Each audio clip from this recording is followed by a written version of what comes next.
الخلائق بقدرته ونشر الرياح برحمته ثم الصلاة والسلام والتحية والإكرام على أصل ما في الوجود الله موجود مقتدر دائرة الوجود صاحب لواء الحمد والمقام المحمود سيد المرسلين رحمة للعالمين أبي القاسم محمد اللهم صل على محمد وآل محمد وعلى بيته الطيبين الطاهرين المعصومين المظلومين المنتخبين المنتجبين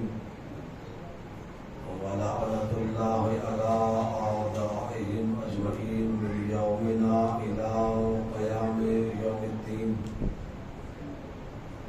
أما بعد فقد قال الله سبحانه وتعالى في محكم كتابه الكريم ومقامه الحميد بسم الله الرحمن الرحيم هو الذي بعث في الأميين رسولا منهم يتلو عليهم آياته ويزكيهم ويعلمهم الكتاب والحكمة وإن كانوا من قبل لفي ضلال مبين ولتري صلوات اللهم صل على محمد وآل محمد اللهم صل على محمد وآل محمد حضرات گرامی قدر سورہ جمعہ کی ایک آیت کے پیش نظر مقصد بعثت کے زبان سے ہمارے درمیان جو گفتگو کا آغاز ہوا ہے وہ گفتگو آج اپنے چوتھے مرحلے میں آغاز قدرت ہے والذی بعث فی الأمین رسولا منہم اللہ وہی ہے کہ جس نے امیین میں ان پڑھوں کے درمیان ایک رسول مبعوث کیا ہے. اب جس رسول کو اس نے مبعوث کیا ہے اس کی بعثت کا مقصد آگے وضاحت ہو رہی ہے کہ ہم نے جس رسول کو بھیجا ہے اس رسول کے مبعوث ہونے کا مقصد کیا ہے. آواز دی یتلو علیہم آیاتہ، اس رسول کی پہلی ذمہ داری یہ ہے کہ وہ تمہارے سامنے میری آیتوں کی تلاوت کرتا ہے. وَيُزَكِّيهِمْ، تلاوت کے بعد وہ تمہارے نفوس کو پاک کرتا ہے، تمہارا تزکیہ نفس کرتا ہے.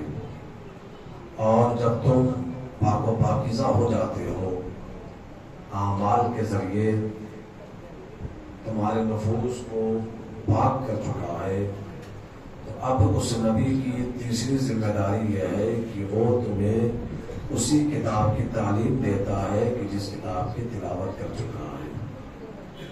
اور جب تم علم حاصل کر چکے ہو تو اب اس لائق ہو گئے ہو کہ تمہیں حکمت عطا کر دی جائے.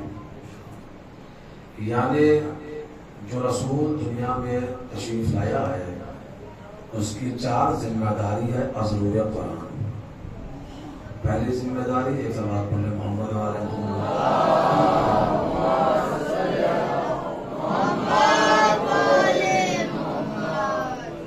صلوات بلند آواز سے پڑھا کریں.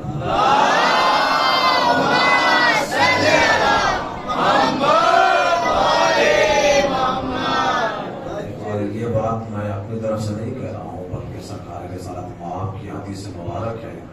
آواز دی ارفعوا اصواتکم بصلاۃ علیہ فَإِنَّهَا تَذْهَبَ بِالنَّفَاقِ، ہم پر صلوات بلند آواز سے پڑھا کرو، اس لیے کہ جہاں بلند صلوات پڑھی جاتی ہے نفاق وہاں سے بھاگ جاتا ہے۔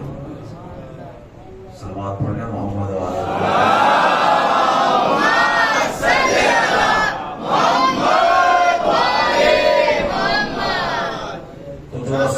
امام زمانہ ظہور امام زمانہ سلوات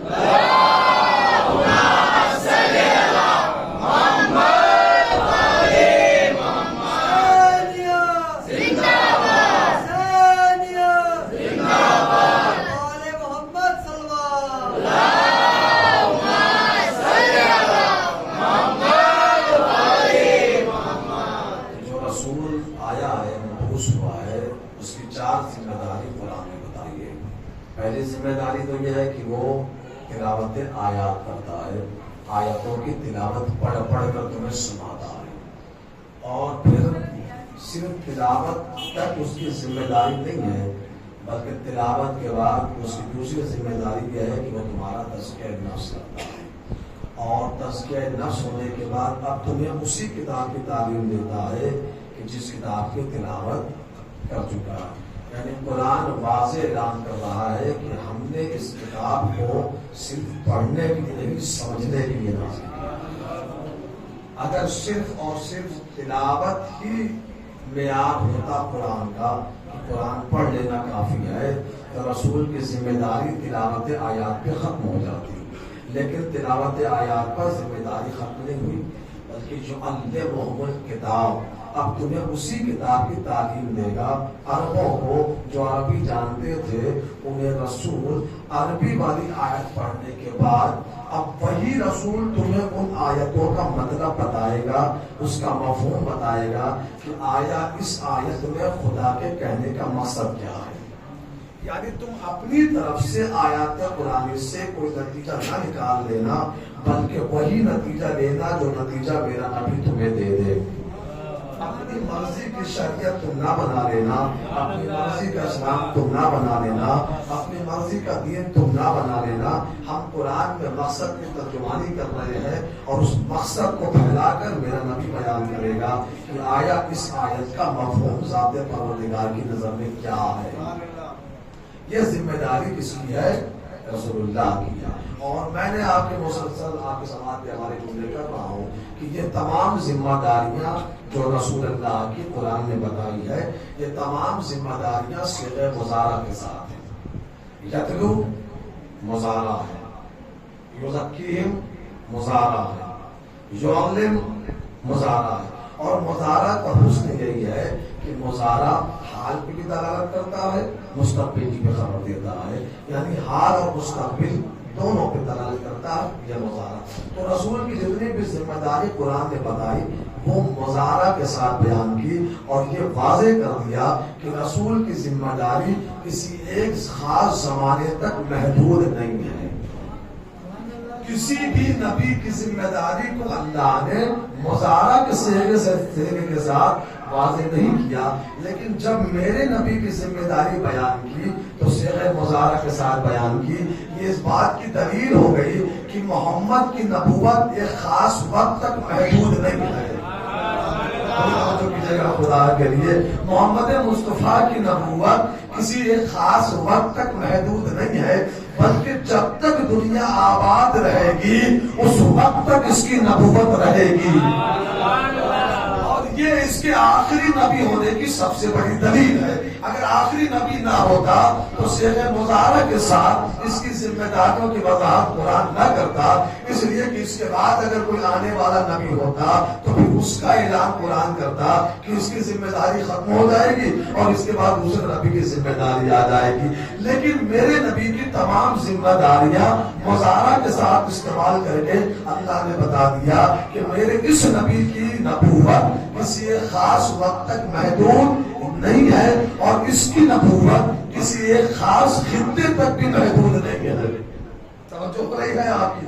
اس لیے کہ جتنے بھی نبی میرے نبی سے پہلے آئے، ہر نبی کا ایک خاص زمانہ تھا، ہر نبی کا ایک خاص خطہ تھا، ہر نبی ایک خاص اور محدود علاقے کے لیے آیا اور محدود وقت کے لیے آیا۔ میرا نبی جو آیا تو اس کی نبوت کا نہ وقت محدود ہے نہ خطہ محدود ہے.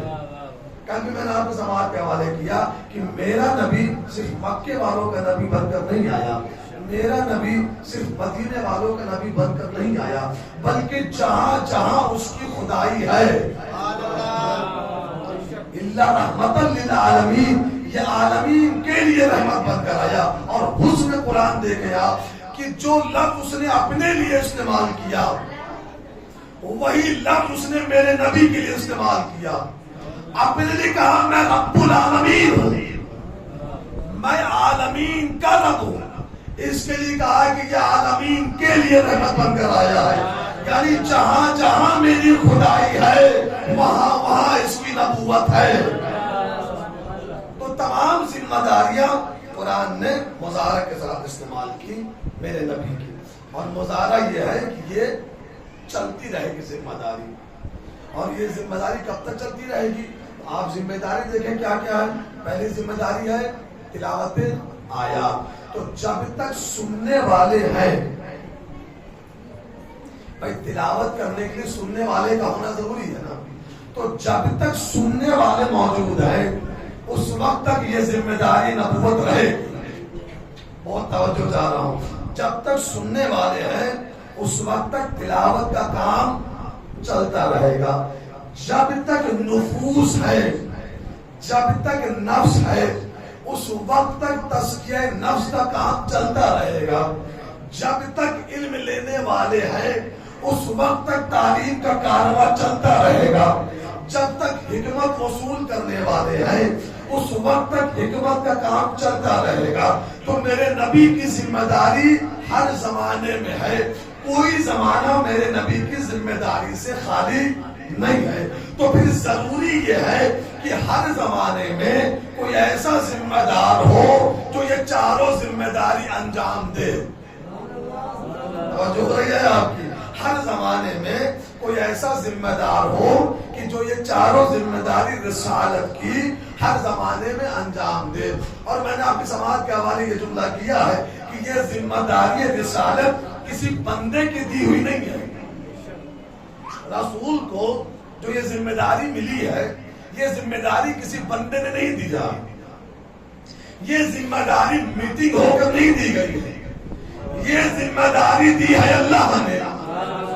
تو جب ذمہ داری اللہ کی طرف سے ہے تو پھر ذمہ دار بھی اللہ کی طرف سے ہوگا.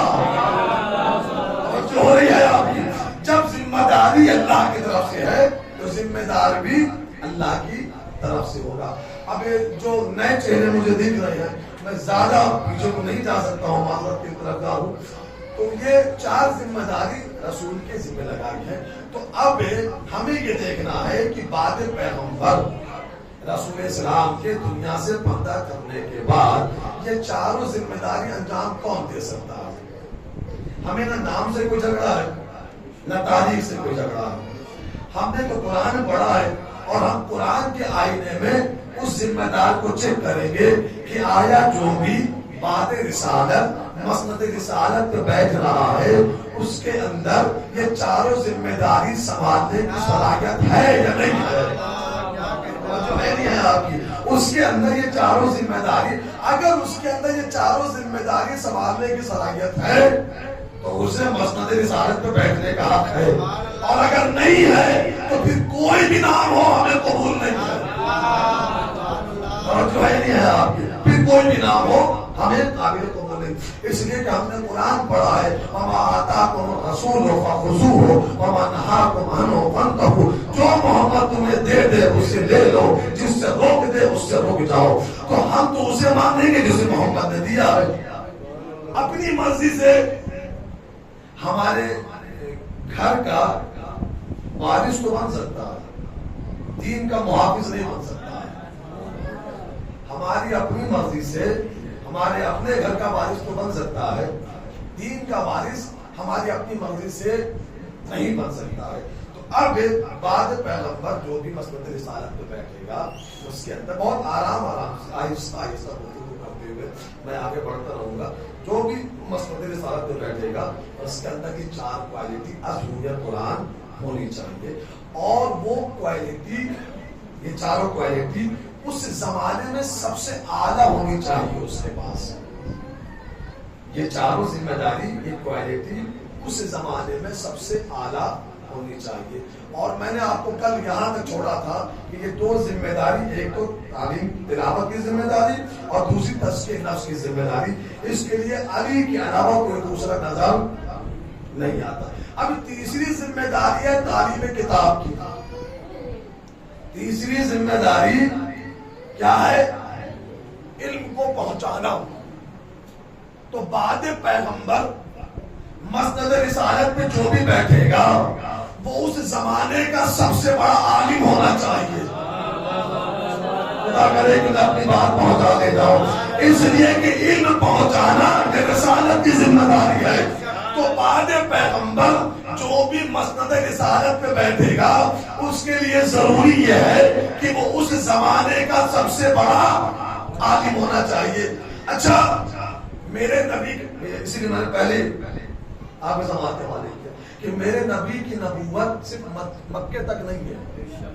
اگر میرا نبی صرف مکے والوں کا نبی ہوتا، اگر میرا نبی صرف مکے والوں کا نبی ہوتا تو ہم مکے کے سب سے بڑے عالم کو مسند پر بٹھاتے. توجہ ہے نہیں ہے آپ کی؟ اگر میرا نبی صرف مکے کا نبی ہوتا تو بعد محمد مکے کے سب سے بڑا عالم کو مسند رسالت پہ بٹھایا جاتا. اگر میرا نبی صرف عراق کا نبی ہوتا تو بعد محمد جو پورے عراق کا سب سے بڑا عالم ہوگا وہ مسند رسالت پہ بیٹھے گا. میرا نبی ہے عالمین کا نبی. متوجہ نہیں ہو رہے ہیں؟ میرا نبی ہے عالمین کا نبی. تو بعد محمد اب جو بھی مسند رسالت پہ بیٹھے گا اس کے لیے ضروری ہے کہ اگر آدم کو بھی علم چاہیے تو یہیں سے آ کر لے. جو ہے نہیں ہے آپ کی؟ اس لیے کہ میرا نبی صرف ہمارا نبی نہیں ہے، میرا نبی انسانوں کا بھی نبی ہے، میرا نبی فرشتوں کا بھی نبی ہے، میرا نبی نبیوں کا نبی ہے، میرا نبی رسولوں کا رسول ہے. تو اب بعد پیغمبر جو بھی مسند رسالت پر بیٹھے گا اس کے لیے ضروری یہ ہے کہ وہ کائنات کا سب سے بڑا عالم ہو. بعد پیغمبر اس مسند رسالت پر وہ نہیں بیٹھ سکتا جو اپنے مسئلے کے لیے بیٹی کے دروازہ کھٹکھٹائے. جو ہے نہیں ہے آپ کی؟ بعد پیغمبر مسند رسالت پر وہی بیٹھے گا جو عالمین کا سب سے بڑا عالم ہو. فرشتے اس کی بارگاہ میں علم حاصل کر رہے ہیں، انبیاء اس کی بارگاہ میں علم حاصل کر رہے ہیں، نبی اس کے پاس علم لینے کے لیے آئے. اور خدا کی قسم بعد پیغمبر علی کے علاوہ یہ ذمہ داری کسی پہ جچتی ہی نہیں، اس لیے کہ علی کے علاوہ یہ جملہ کسی نے بولا ہی نہیں. سلونی علی کے علاوہ اس منبر سے یہ کسی نے بولا ہی نہیں. سلونی اور قرآن نے تو ہمیں دعوت دی تھی، فَاسْأَلُوا اہل الذکر ان کنتم لا تعلمون. سوال کرو اہل ذکر سے. اب ایک جملہ میں بڑی آہستہ سے کہوں گا اور کچھ خاص شعروں سے اس جملے پہ داد میں خصوصی چاہوں گا. فَاسْأَلُوا اہل الذکر ان کنتم لا تعلمون. سوال کرو کس سے؟ ذکر کے اہل سے. سوال کس سے کرو؟ اہل ذکر سے. فَاسْأَلُوا کی سب سے بڑی تفسیر کا نام ہے سلونی.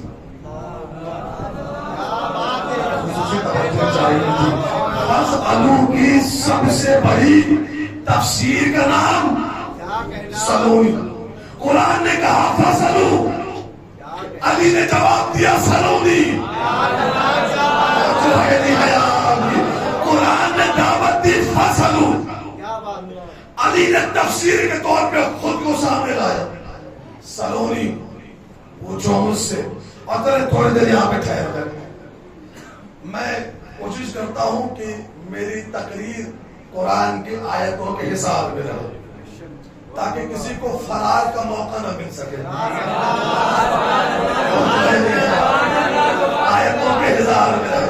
چلے ٹھیک ہے, میں کسی کا نام نہیں لیتا. آئیے قرآن سے فیصلہ کریں کہ قرآن کس بات کی دعوت دے رہا ہے. قرآن کہہ رہا فاسألوا اہل الذکر, سوال کرو اہل ذکر سے, ان کنتم لا تعلمون, اس لیے کہ تم لا تعلمون کی منزل پہ ہو. تو قرآن نے بتایا کہ انسانوں میں دو قبیلے ہیں. انسانوں میں دو قبیلے ہیں. ایک قبیلہ ہے اہل ذکر کا, ایک قبیلہ ہے لا تعلمون کا. لا تعلمون والوں کا کام یہ ہے کہ اہل ذکر سے پوچھیں. توجہ کیجیے گا خدا کے لیے. لا تعلمون والوں کی ذمہ داری ہے کہ وہ اہل ذکر سے پوچھیں. لا تعلمون والوں کی ذمہ داری ہے کہ اہل ذکر کو ڈھونڈیں. لا تعلمون والوں کی ذمہ داری ہے کہ اہل ذکر کے دروازے پر آئے. لا تعلمون والوں کی ذمہ داری ہے کہ اہل ذکر کی بیعت کریں. جو کہے گا خدا کے لیے. لا تعلمون والوں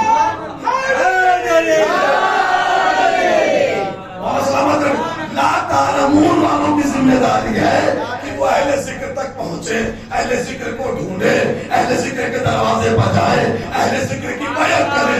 اہل ذکر کا یہ کام نہیں ہے کہ وہ گھر گھر آ کر بیعت لیں. یہ تو ذمہ داری ہے لا تعلمون والوں کی. اب لا تعلمون والا قبیلہ کون سا؟ قرآن پڑھیے. واللہ اخرجکم من بطون امہاتکم لا تعلمون شیئا. تمہاری اوقات یہ ہے کہ جب تم پیدا ہوئے تو لا تعلمون ہو. اس آیت میں روئے زمین پہ پیدا ہونے والا ہر انسان ہے. واللہ اخرجکم من بطون امہاتکم لا تعلمون شیئا. اللہ بھائی کہ جب تم پیدا ہوئے, جس نے تمہیں تمہاری ماں کی شکم سے جب نکالا, تو تمہاری حقیقت, تمہاری حیثیت یہ ہے کہ لا تعلمون شیئا, تمہارے پاس کسی شے کے علم نہیں ہے. تو اس آیت میں روئے زمین کا ہر انسان ہے. جو بھی زمین پہ پیدا ہوگا وہ جاہل ہے. اب میں ایک جملہ کہوں گا اور خدا کرے کہ آپ اسے وصول کر لیں. اس زمین پر جو بھی پیدا ہوگا وہ لا تعلمون کی منزل پر ہوگا. لا تعلمون شیئا, تمہارے پاس کسی بھی شے کا علم نہیں ہے. اسی لیے اللہ نے امتیاز رکھا ہے, فرق رکھا ہے. لا تعلمون والے جب پیدا ہوئے تو روتے ہوئے. لا تعلمون والے جب پیدا ہوئے تو روتے ہوئے. لا تعلمون والوں کی حقیقت یہ ہے کہ وہ پیدا ہوں گے تو جاہل ہوں گے, تو پھر اہل ذکر کو اس سے جدا ہونا چاہیے. لا تعلمون والے پیدا ہو تو جاہل, اہل ذکر تو وہ ہوگا جو پیدا ہوتے گئے قرآن سناؤں, تورات سناؤں, زبور سناؤں.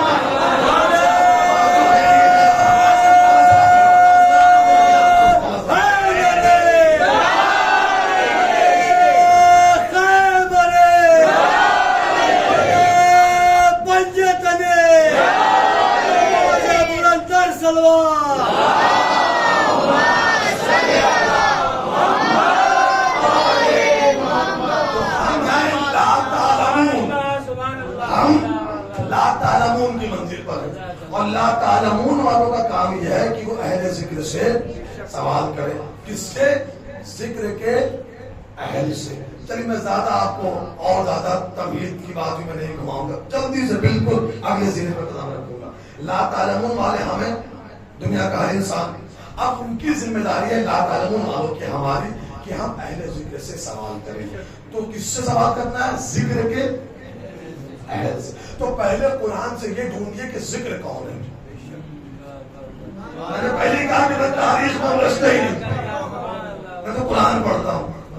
پہلے قرآن میں یہ ڈھونڈیے کہ ذکر کون ہے. ذکر مل جائے گا تو اہل ذکر مل جائیں گے, اور جو ہے آپ کی ذکر مل جائے گا تو کہ اہل ذکر بھی مل جائیں گے. تو سورہ طلاق پڑھیے گا, آواز قدرت ہے. قد انزل اللہ علیکم ذکرا رسولا، ہم نے تمہارے درمیان ایک رسول بھیجا ہے جو ذکر ہے. ہم نے تمہارے درمیان ایک رسول بھیجا ہے جو ذکر ہے.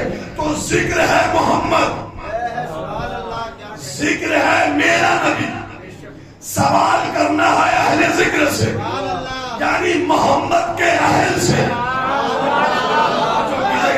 کے لیے اب تھوڑی دیر یہاں پہ بھی رکوں گا آپ کو. ذکر کون ہے؟ محمد مصطفیٰ صلی اللہ علیہ وسلم.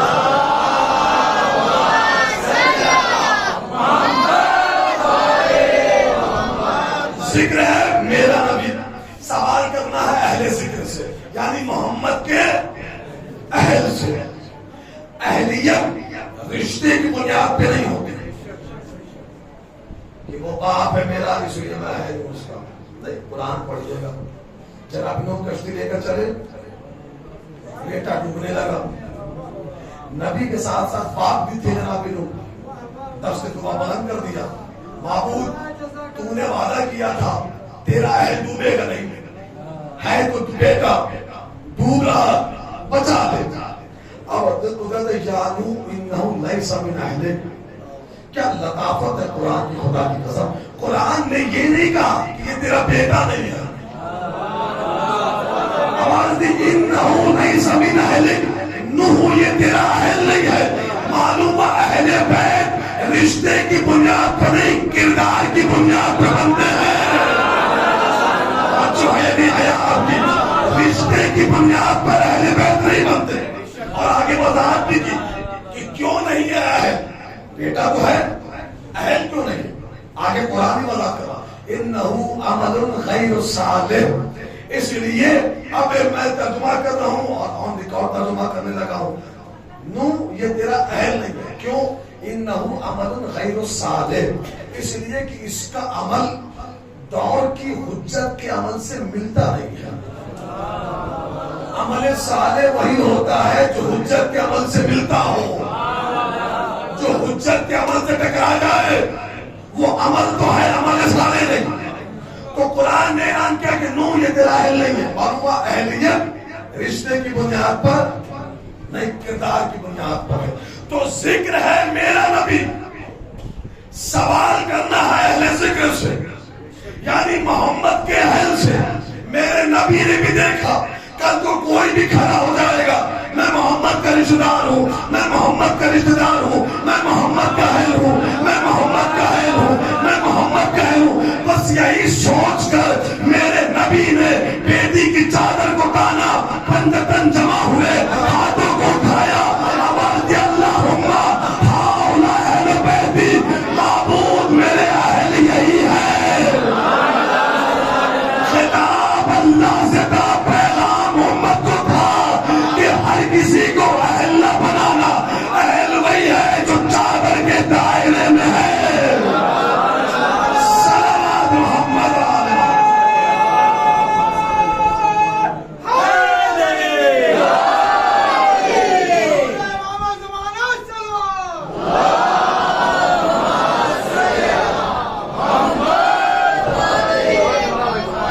اہل وہی ہے جو چادر کے نیچے ہاؤلاء اہل بیتی، میرے اہل بیت یہی ہے. تو ہم لا تعلمون ہیں، یہ اہل ذکر ہیں. سوال کرنا ہے اہل ذکر سے. اہل ذکر کی بیعت تو ہو سکتی ہے، اہل ذکر بیعت نہیں کر سکتے. عالم جاہل کی بیعت نہیں کرتا، جاہل عالم کی بیعت کرتا ہے. سوالی دینے والے کی بیعت کرتا ہے، دینے والا سوالی کی بیعت نہیں کرتا. افضل کی بیعت مفضول کرتا ہے، مفضول کی بیعت افضل نہیں کر سکتا. تو بعد پیغمبر جو بھی مسند رسالت کا بیٹھے گا اس کے لیے ضروری ہے کہ وہ کائنات کا سب سے بڑا عالم ہونا. اسی لیے میرے مولا نے فرمایا سلونی، پوچھو جو جی میں آئے وہ پوچھو. تاکہ سب اس گھرانے کے علاوہ یہ دعویٰ کسی نے یہاں سے کیا ہی نہیں. اور اگر کبھی کسی نے جسارت کی بھی اور بولا بھی تو یہاں سے اترنے سے پہلے ذلیل ہوا. ہاں یہاں سے اترنے سے پہلے ذلیل ہو گیا. بہت بڑا نام ہے صدق ابن جوزی. بڑے علم پہ اپنے غرور تھا اس کو. اس نے بھی اعلان کر دیا کہ اگر علی نے سرونی کہا تو کیا کہہ دیا, میں بھی کہہ رہا ہوں سرونی, جو چاہو وہ پوچھو. اس کی یہ آواز ایک ضعیفہ کے کان سے ٹکرائی, علی کے چاہنے والے کی.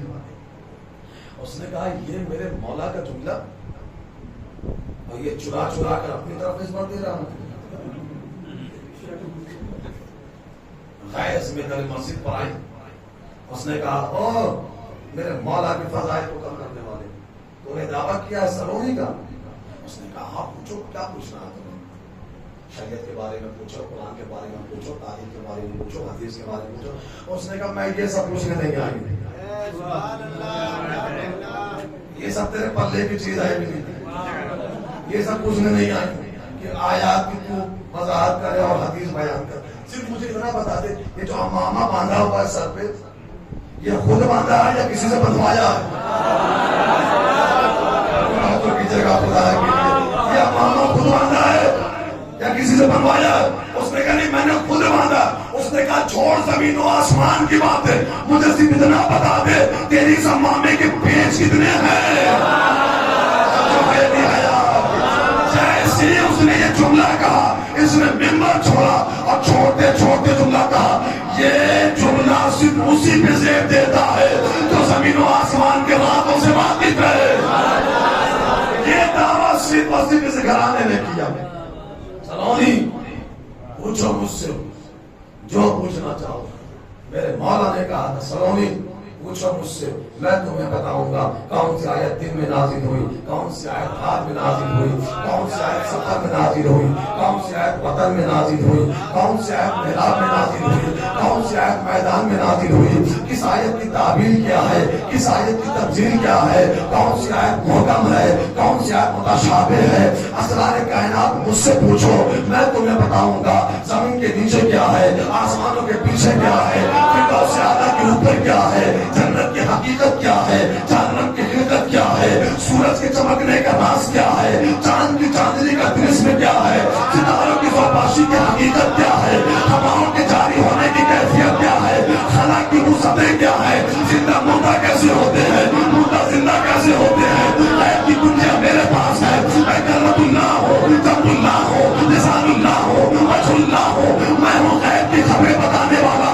مجھ سے پوچھو میں تمہیں بتاؤں گا تم میں سے کتنے اپنے بھائی کا گوشت کھانے والے ہیں, تم میں سے کتنے اپنے باپ کے قبر کی مٹی کے پیالے میں پانی پینے والے ہیں. میں تمہیں بتاؤں گا غیب کیا ہے, شہود کیا ہے, خلا کیا ہے, فضا کیا ہے, فرشتے کیا ہے, انسان کیا ہے, زمین کیا ہے, آسمان کیا ہے. یا علی یہ بول رہے تھے جب مجمع میں تلاطم پیدا ہوا, ایک کمزد کا سر چھلک گیا, کھڑا ہوا, اس نے کہا یا علی ایسی باتیں ایسے دعوے آپ سے پہلے کسی نے نہیں کیے. میرے مولا نے کہا جاہل بیٹھ جا, یہ میں نہیں بول رہا, لواب رسالت کا اثر بول رہا ہے. اور جو ہے نہیں صلوات محمد آل محمد.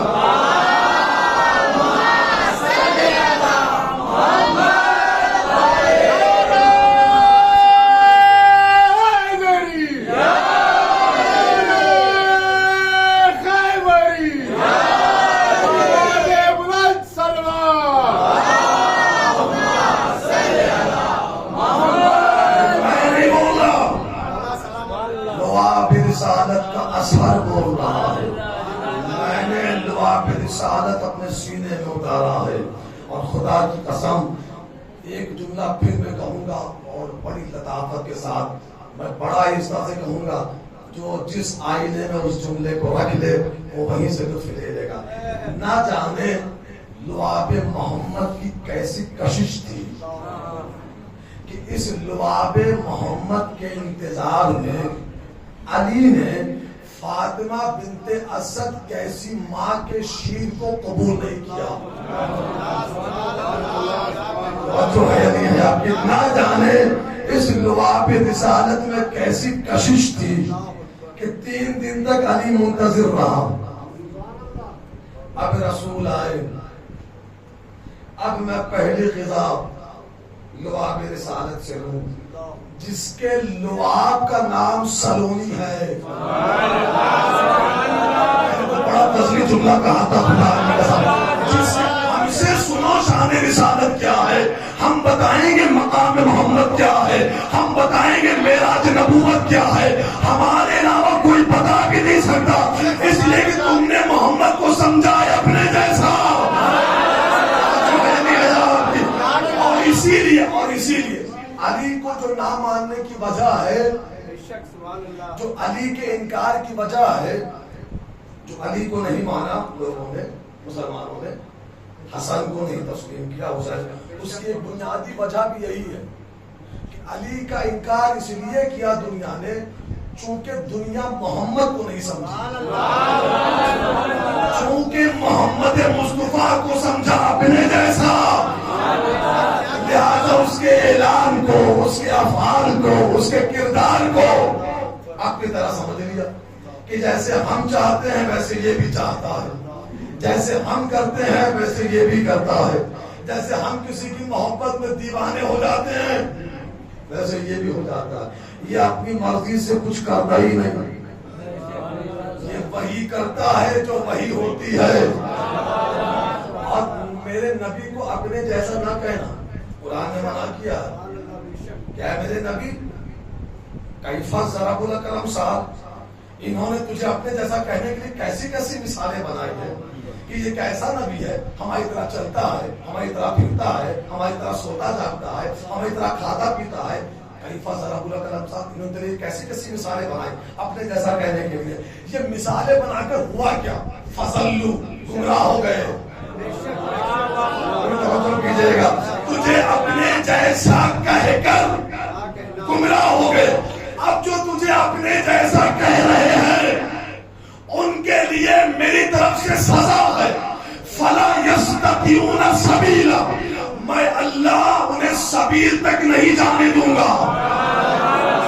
ابھی آپ خاموش ہیں لیکن اس کے بعد آپ سارے پہنچیں گے، جو نبی کو، اور ایک بہت بڑا مسئلہ حل کر کے جا رہا ہوں آج کی اس مجلس میں، جو میرے نبی کو اپنے جیسا کہے گا، قرآن کہہ رہا فلا یستطیعون سبیلا، میں اسے سبیل تک نہیں جانے دوں گا، میں اس کے ہاتھ میں سبیل کا دامن نہیں آنے دوں گا، وہ سبیل تک نہیں پہنچ پائے گا۔ کون؟ جو محمد کو اپنے جیسا کہے گا، یہ اس کی سزا ہے کہ میں اسے سبیل تک نہیں پہنچنے دوں گا۔ اور سبیل لقب ہے قرآن میں میرے مولا علی کا، سبیل لقب ہے قرآن میں علی کا۔ اب آپ سمجھے جو محمد کو اپنے جیسا کہتا ہے وہ علی کو کیوں نہیں مانتا ہے؟ اس لیے کہ یہ خدا کی طرف سے دی ہوئی سزا ہے، اور یہاں جاؤ جتنا کہہ لو پتا تو چلے گا محشر میں۔ قرآن پڑھو، قرآن ہدایت والی کتاب ہے، رٹنے والی کتاب نہیں ہے۔ قرآن پڑھو، آواز قدرت، وخشت الاصوات للرحمن فلا تسمع الا همسا یومئذ لا تنفع الشفاعة الا من اذن له الرحمن ورضي له قولا۔ اے میرے نبی کیسا وحشتناک وہ منظر ہوگا محشر کے میدان کا جب ہر بولنے والی زبان گونگی ہو جائے گی، کسی کو بولنے کی اجازت نہیں ہوگی، کسی کی شفاعت کو بولنے کی الا، نہ کوئی بول سکے گا نہ کسی کی شفاعت کو بولوگی، الا مگر من اذن له الرحمن ورضي له قولا، صرف وہ بولے گا جسے رحمان اجازت دے چکا ہے، رضي له قولا، من اذن اجازت دے گا نہیں، اجازت دے چکا ہے کہ تو بولے گا محشر کے میدان میں۔ تلاش کرو محشر کے میدان میں وہ بولنے والی زبان کون سی ہوگی، اور آگے بڑھ جاؤ، قرآن کو ہدایت والی کتاب ہی ہے، پڑھتے جاؤ ہدایت ملتی جائے گی۔ تو روز محشر ہر ایک خاموش رہے گا، گونگا بن جائے گا، ایک بولے گا جسے رحمان اجازت دے چکا ہے اور جس کے قول سے وہ راضی ہو چکا ہے، کون ہے وہ؟ پھر قرآن پڑھو، فكيف إذا جئنا من كل أمة بشهيد وجئنا بك على هؤلاء شهيدا. اے میرے نبی کیسا وہ منظر ہوگا جب ہم ہر امت کو اس کے گواہ کے ساتھ بلائیں گے اور تجھے پوری کائنات پہ گواہ لائیں گے. یعنی ہر امت کی گواہی اس کا نبی دے گا. ہر امت کا گواہ اس امت کا نبی ہوگا. آدم اپنی امت کے گواہ، نوح اپنی امت کے گواہ، ابراہیم اپنی امت کے گواہ، موسیٰ اپنی امت کے گواہ، عیسیٰ اپنی امت کے گواہ، موسیٰ اپنی امت کے گواہ. ہر نبی اپنی امت کی گواہی دے گا. آدم سے لے کر عیسیٰ تک گواہی دے چکے. صحیح بخاری سے لے کر صحیح مسلم تک، صحیح مسلم سے لے کر اور کتابوں تک حوالے کا صاحب رضا ذمہ دار گواہی ہو چکی. آدم سے لے کر عیسیٰ تک ہو چکی گواہی. نبیوں نے قدم آگے بڑھایا. اب سے قدرت آئے گی، تم نے گواہی دی ہے امت کی، آگے کہاں چلے؟ تمہارا گواہ کہاں ہے؟ آجانے آپ جاگ رہے ہیں یا سو گئے ہیں؟ تم نے اپنی امت کی گواہی دے دی. آدم تم نے گواہی دی، نوح تم نے اپنی امت کی گواہی دی، موسیٰ تم نے اپنی امت کی گواہی دی، عیسیٰ تم نے اپنی امت کی گواہی دی. ہم اب گواہی دے چکے، کہاں چلے؟ محبوب ہمارے ذمہ داری تو ختم ہو گئے، گواہی دے چکے. آواز کچھ تم نے امت کی گواہی دی ہے، تمہارا گواہ کہاں ہے؟ کیجیے گا خدا کے لیے، تمہارا گواہ کہاں ہے؟ محبوب ہمارا گواہ تو خود ہے. تو نہیں جانتا میں کس طرح کیا کر رہا تھا، تو نہیں جانتا میں نے کشتی کیسے چلائی تھی، تو نہیں جانتا میں نے قوم سے پتھر کیسے کھائے تھے، تو نہیں جانتا میں نے قوم کی زحمتیں کس طرح برداشت کی تھی، تو نہیں جانتا مجھے بھائیوں نے کس طرح ستایا تھا. آواز قدرت آئے گی. جب تک میرا نبی محمد تمہاری نبوت کی گواہی نہ دے دے، قدم آگے نہ بڑھانا. اب آدم سے لے کر عیسیٰ تک ٹھہرے ہوئے ہیں، رکے ہوئے ہیں. میرا نبی لب ہلائے تو آدم سے لے کر عیسیٰ تک نبی چلے. اور اگر اس نے بول دیا کہ موسیٰ نے اپنی ذمہ داری نہیں انجام دی، نبوت گئی. سناٹا ضروری تھا آپ کا، اس لیے کہ جملہ سخت تھا. آپ کو لگتا ہے ایک بات تو ہمیشہ یاد رکھیے گا، یہ جو الہی عہدے ہیں نا، الہی عہدے یہ مفت میں نہیں ملے ہیں. ایسا نہیں ہوا ہے کہ اللہ نے کہا کہ تم آدم بن جاؤ، تم موسیٰ بن جاؤ، تم عیسیٰ بن جاؤ. ایسا نہیں ہے. اگر ایسا ہوتا کہ اللہ نے آدم کو آدم بنا دیا اور موسیٰ کو موسیٰ بنا دیا اور عیسیٰ کو عیسیٰ بنا دیا تو روز محشر میں کھڑا ہو سکتا ہوں کہ اسے آدم بنایا، مجھے کیوں نہیں بنایا. اللہ نے آدم کو آدم نہیں بنایا، جس میں آدم بننے کی صلاحیت تھی اسے آدم بنایا. جو ہے نہیں ہے آپ کی، جس میں آدم بننے کی صلاحیت تھی اسے آدم بنایا. جس میں نوح بننے کی صلاحیت تھی اسے نوح بنایا. جس میں ابراہیم بننے کی صلاحیت تھی اسے ابراہیم بنایا. جس میں محمد بننے کی صلاحیت تھی اسے محمد بنایا. جس میں علی بننے کی صلاحیت تھی اسے علی بنایا. جس میں حسین بننے کی صلاحیت تھی، جملے استعمال کر رہا ہوں، جس میں جو صلاحیت تھی. اب آپ بات سمجھے، آدم سے لے کر عیسیٰ تک نبی آتے رہے. کوئی کلیم اللہ بن گیا، کوئی روح اللہ بن گیا، الگ الگ القاب، صفت اللہ ہو گئے، رضی اللہ ہو گئے. لیکن آدم سے لے کر عیسیٰ تک کوئی بھی نبی عالمین کے لیے رحمت نہ بن سکا. جو ہے آدم سے لے کر عیسیٰ تک کوئی بھی نبی عالمین کے لیے رحمت نہیں بنا. میرا نبی عالمین کے لیے رحمت بن کر آیا. تو کچھ تو ایسا ہوگا اس کے پاس جو ان کے پاس نہیں تھا. توجہ کیجیے گا خدا کے لیے. اب زیادہ تفسیر اور زیادہ وضاحت کا وقت نہیں ہے. ایک جملہ اس جملے کی وضاحت کے لیے، اور اس سے زیادہ وضاحت چاہیے ہو تو انشاءاللہ روم پہ آئیے گا، اس سے زیادہ بھی واضح کرتا چلوں گا. آدم سے لے کر عیسیٰ تک نبی بن کر آئے، رحمت للعالمین نہیں بن سکے. میرا نبی آیا عالمین کے لیے رحمت بن کر. وجہ صرف اور صرف ایک ہے کہ آدم سے لے کر عیسیٰ تک کسی کے پاس حسین نہیں تھا. میں نے جملہ کہا تھا خدا کی قسم, آدم سے لے کر عیسیٰ تک کسی کے پاس حسین نہیں تھا. محمد کے دامن میں حسین تھا. آدم سے لے کر عیسیٰ تک ٹھہرے ہوئے ہیں. محمد نہ پھلائے تو ہم آگے بڑھے, محمد گواہی دے تو ہم آگے بڑھے, محمد بولے تو ہم آگے بڑھے.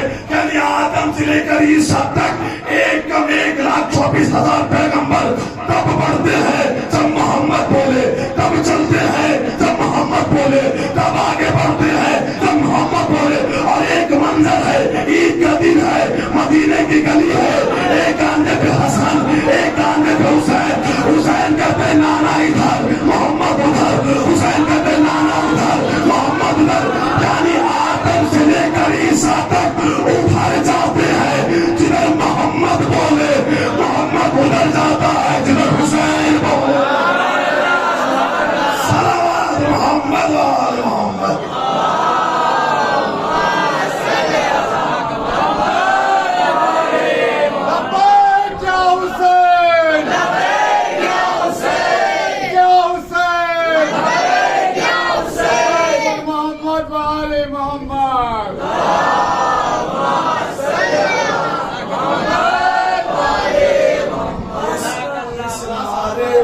اس نعرے کو لبیک یا حسین کو پوری شدت سے لگایا کریں.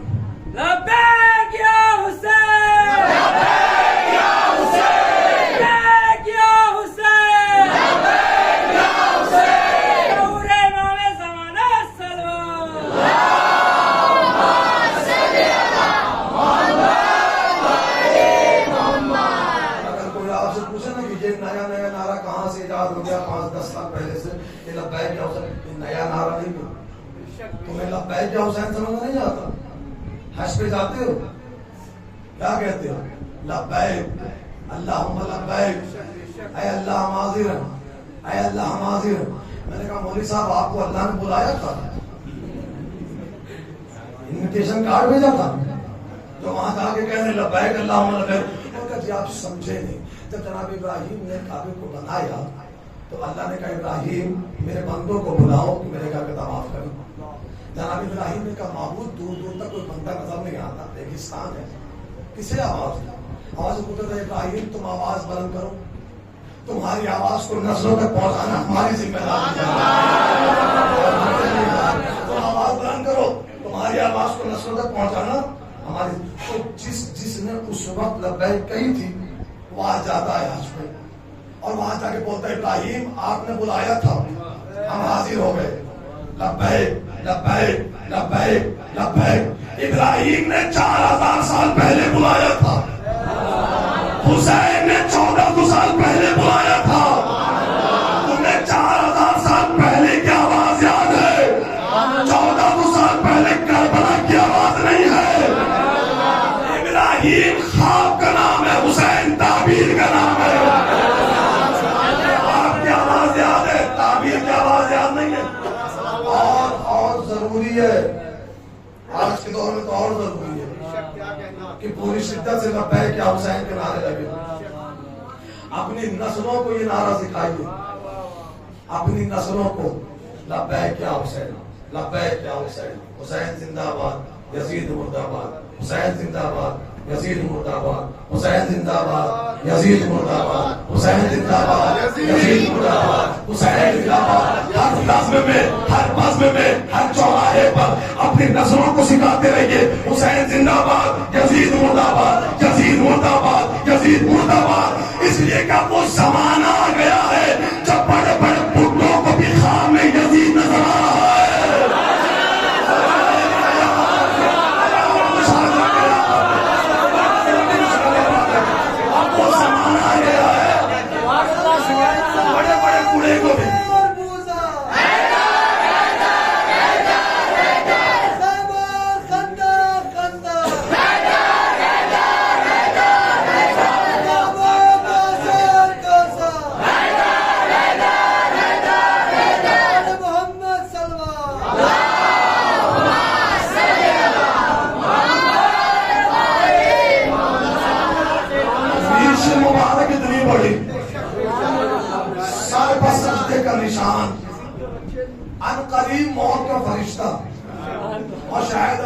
رشتہ آ بھی چکا ہوگا.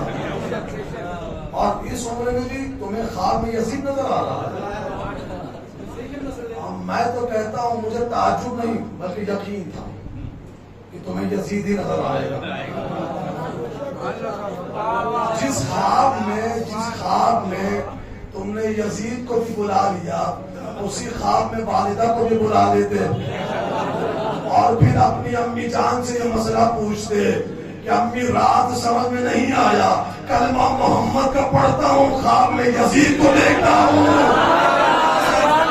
جملہ کہا تھا تاریخ میں پس منظر میں کہا تھا ہونا تو یہ چاہیے تھا کہ جب کلمہ محمد کا پڑھ رہے ہو تو خواب میں محمد کا دیدار ہوتا لیکن محمد کو دیکھ نہیں سکتے اس لیے کہ نجس صرف میں پاک آج نہیں آتا ہے. جس دل میں یزید کی محبت ہو اس دل میں سرکار کا چہرہ نہیں آ سکتا. ہوتا نہیں جو دل میں ہوتا ہے خواب میں وہی آتا ہے. جب دل میں یزید ہوگا تو خواب میں سرکار کی صورت نہیں آئے گی خواب میں بھی یزید کی صورت آئے گی. آپ سوچے تو صحیح اتنا کھول کر جس کا کردار ہم نے منبروں سے پڑھا. یزید کوئی بند کتاب کا نام نہیں ہے کھلی ہوئی کتاب کا نام ہے یزید. اکابرین نے اس پہ کفر کے فتوے تک دیے اور اس کے باوجود بھی آج کے دور میں یزید خواب میں آ رہا ہے. اور خدا کی قسم ہم نے اگر پڑھنا چھوڑ دیا ہوتا نا یزید کو تو یزید کے چہرے پر بھی نقاب پڑ جاتا. بالکل یقین مانیے اس یزید کے چہرے پر بھی نقاب ڈال دی جاتی. جب اتنا کھلا ہوا کردار جس کا ہو. ابھی بھی دنیا میں ایسے لوگ موجود ہیں جو اسے رضی اللہ بنانے کے تلے ہوئے ہیں جو اسے مسلمان بنانے کے تلے ہوئے ہیں. اگر ہم نے نہ بیان کیا ہوتا اس کا کردار منبروں سے ہمارے علماء نے تو اس کے چہرے پر بھی نقاب پڑ گئی ہوتی. قتل حسین کوئی آسان مسئلہ نہیں تھا. ہم قتل حسین پر گریہ نہیں کرتے ہیں. ایک بات بالکل سمجھ لیجیے منبر سے کہہ رہا ہوں قتل حسین پر گریہ نہیں کرتے مصائب حسین پر گریہ کرتے ہیں. شہید ہو جانا یہ معصوم کی میراث ہے لیکن جس طرح سے اس خاندان کو قتل کیا گیا خدا کی قسم تاریخ جن کی نظروں میں ہے وہ میری بات کی تائید کریں گے. نہ جانے اس امت کو محمد سے کس طرح کی دشمنی تھی کہ جسے محمد جتنا چاہتے تھے اس امت نے اسے اتنا زیادہ ستایا. جس بیٹی کے دروازے پر میرا نبی کھڑے ہو کر سلام کرتا تھا اس کے دروازے کو آگ لگا دی گئی. اور خدا کی قسم قیامت تک ذکر حسین ہوتا رہے اور قیامت تک ہم کوئی دوسرا کام کیے بغیر اس مظلوم پہ گریہ کرتے رہے. حسین کے ایک زخم کا حق ادا نہیں ہو سکتا. اور میں مسلسل آپ کی بارگاہ میں جملہ عرض کرتا ہوں جب آنکھوں میں آنسو ہو نہ دل بے قرار ہو تو وہ دعا جو کبھی قبول نہ ہو رہی ہو وہ دعا ضرور مانگ لیا کرے. اس لیے کہ اس مجلس میں وہ ہستیاں بھی آتی ہیں کہ جو اگر ہماری دعاؤں پہ آمین کہہ دے تو بارگاہ خدا میں وہ دعا رد نہیں ہو سکتی ہے. آج کی تاریخ بڑی قیامت کی تاریخ ہے. جس بچی نے تماچے کھائے ہیں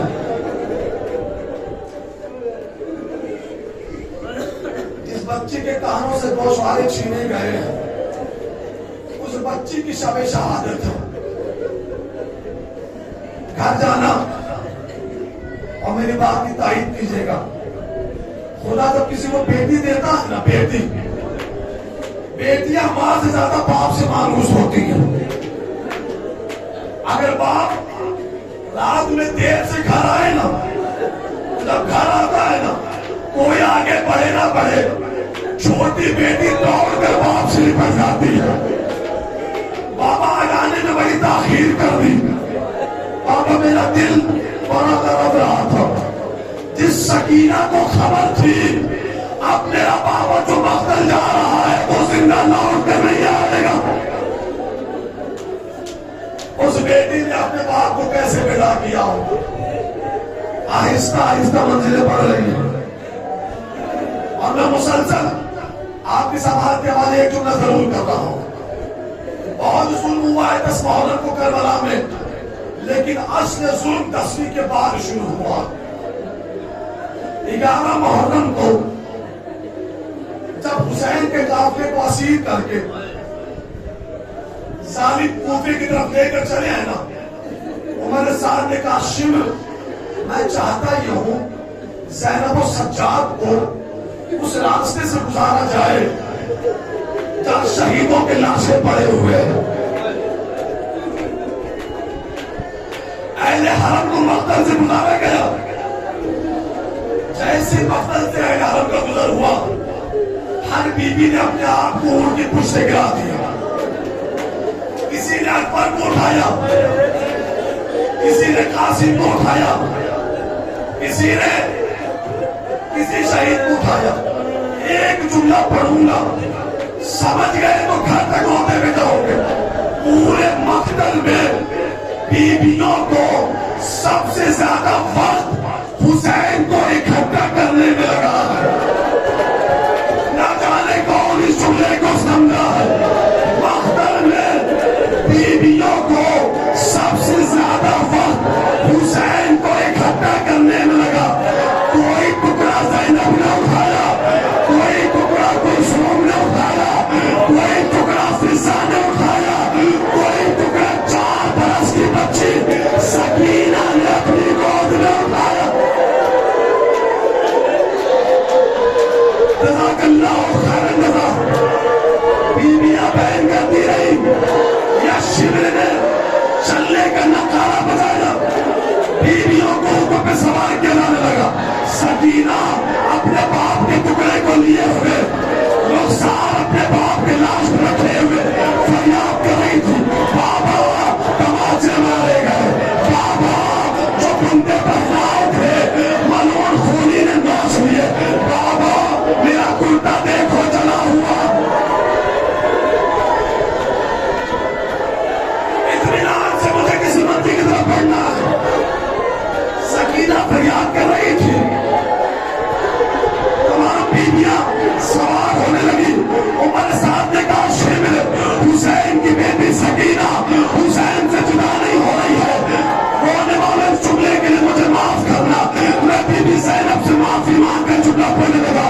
ادھر خبر ملی شمر کو سکینہ اپنے باپ کے ناصر سے جدا نہیں ہو رہی ہے. ملعون میری شہزادی کے قریب آیا. مجھے اس جملے کے لیے بخش دینا. اس ملعون نے اپنا ایک ہاتھ سکینہ کے بالوں میں ڈالا، ایک ہاتھ ہوا میں لہرایا. وزنی تماچا سکینہ کے رخسار پر یا سکینہ منہ کے بند باپ کے لاش پر گری. رو کر دیا بابا شمر تماچے مارا، بابا شمر تماچے مارا. جزاک اللہ خیر جزا. سجاد نے پڑھ کر ہتھکڑیوں میں جکڑے ہوئے ہاتھوں سے اپنی بہن کو گود میں اٹھایا. سکینہ نے باپ کے لاشے کو چھوڑا. ایک جملہ کا بابا سکینہ جا رہی ہے، چچا پاس سکینہ جا رہی ہے، بھیا اکبر سکینہ جا رہی ہے. بابا اب سالے آئیں گے، تیری بیٹی سکینہ نہیں آئے گی.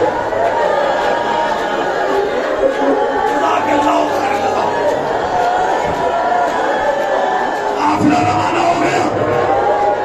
شام کے دروازے پر قافلہ پہنچا. اطمینان کا سانس لے کر جملہ سن لینا. شام کے دروازے پر قافلہ پہنچا.